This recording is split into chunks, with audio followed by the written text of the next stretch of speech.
Hey everybody, it's Naomi and Steve. again from Into the Unknown Realm. We are here with Bob and Derek, who also had some experiences here at the Haunted Victorian Mansion.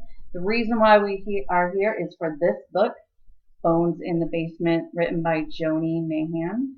And these guys are going to tell us a couple things that happened to them while they were here. Go ahead, Bob. All right. Well, one experience I had, and actually this kind of stopped me from paranormal hunting. One night, Derek and I come to the house, and we always were coming to the house, after work and stuff to hang out. And then one particular night, we were hanging out in the kitchen downstairs with Edwin and Lillian, and we decided that Derek had to go upstairs for about a minute, so I decided to follow him. And Derek was in the bathroom, and I'm out in the main upstairs lobby just hanging out.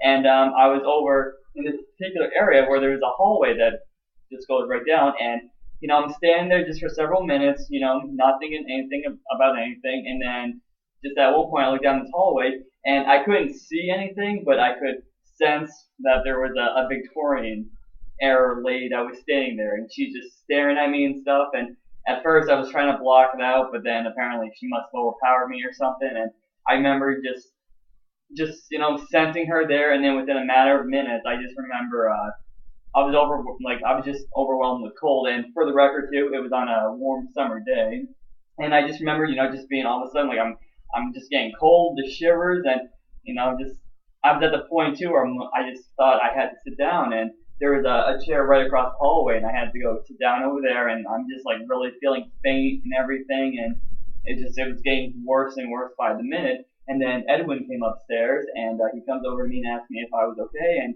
I couldn't even really respond to him. I just was not doing too well. I was getting very ill, and then he suggested that I should go downstairs back to the kitchen. So him and Derek were helping me up, bringing me over to the staircase, and I remember having to grasp onto the railing because I had no energy Wow. whatsoever, and I'm climbing down the staircase, literally holding onto the railing, and by the time this has been going on for about the next like it's the whole thing was going on for about 10 minutes or so, and then after when I finally got down to the last staircase, I had to sit down, and I'm feeling very fainty, like not good at all. And then Lillian comes over, she's asking if I was okay, asking if I actually had any health problems or whatnot, and I didn't have any, and she comes over and she just touches me on the shoulder very briefly, and then I just remember within a matter of 5 minutes, instantly, I was feeling great again. I was feeling fine, Wow. and I just got up and I didn't go back upstairs or anything. I decided to hang out in the kitchen for a few more minutes until I decided I wanted to go home, and then come to find out that the next week or so it was for her. She was experiencing a lot of things, seeing visions in her sleep and stuff, and it's like I think to myself, it's like what would have happened to me if she never would have touched my shoulder? Because I'm assuming to think that I might have been possessed. A spirit was using my body as a transporter to get into her or something, and just at that moment, I'm just like, yeah, that's enough for me. All done. Your experience is done. Yeah. That is Manny, Edwin and Lillian's nephew, walking by. He is real. He is a real child, yes. Did you just see him?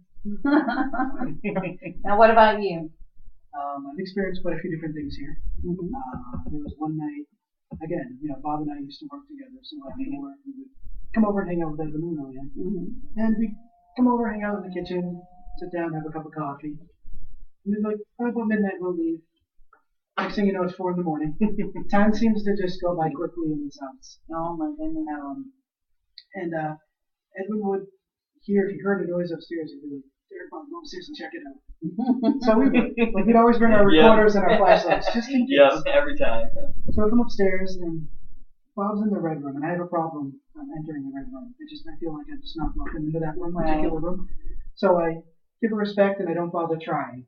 But Bob happened to be in there, and I was standing in the hallway, looking this way, and I saw a dark, like 6 foot tall, dark figure walk through the doorway as if they were going into the bathroom over there. Mm-hmm. And I couldn't see through it. It was not just a shadow. And there's nobody else up here at all. There's nobody. I don't know if it was, Sare, because this was his room. Right. And I guess he's been known to pace back and forth in the hallway there. Right. That was one instant.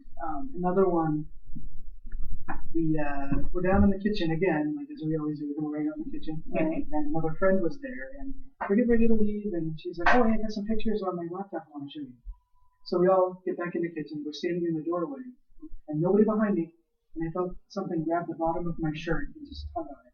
And my feeling is it was a little boy. So thinking, hey, there's something. Everyone's looking at something. Who is that? I want to see what's going on. I don't, Right. not understanding that he just go. Like I'm in the way. He's trying to get me to move so he can get in there and see what's going on. That's just what my interpretation. I've never felt anything malicious towards me in the house. Definitely a lot of things going on here. So you're almost saying like it's almost like he still thinks he's solid mass and has to Possibly, move you yeah. out of the I way. mean, Like interact That's with actually whoever's pretty neat. here. That's a neat idea. that's just my feeling. That's how I felt because it was the location where it was just a little boy about that high. That's Bob. That's T. Hi, Bob. I am. Live interviews, you gotta love it. That's funny. But when I was in the bathroom, that's actually right over here, and I went in and I walked towards the shower and then I was coming back. It felt like something like tugged my leg, back. And then when we're up on the third floor, this is today actually, we went to open the bird room. And I felt like something like was pushing on my left side on my hip, kind of like trying to like, Look in the room. you know what I mean? So I'm like, that's cool. And I also had my own experience about the little boy in this room, where I saw him swinging his legs on one of the chairs that are actually right off to the side here. And I thought it was I was gonna sit on. Just Yeah. interesting. That was right there. Yeah. Do you want to say hi to anyone while you're here? No? No one? Everybody? No?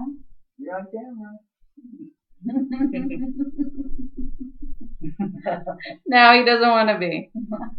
All right, so make sure you pick up this book, and it's Bones in the Basement, Joni Mann. Excellent book. Excellent book. Bunch of the stories you heard today on the interviews we've done are in the book, along with a whole mess load of them. And you can actually download it for Kindle. I'm not sure if you can download it for the Nook. But doing it that way, you can actually get links to some of the video footage or the recordings, and check it out, see what they've caught. Anyway, thank you guys for sharing your stories with us. Absolutely. Thank you for having us. And happy hunting for you, because you're still doing it From time to time. from time to time. I'm a fan. I don't really go on teams anymore to investigate. But You're still curious, though. You're here. I am. The curiosity will always be there. He'll be back. I'll walk into a haunted house, but you never know. All right.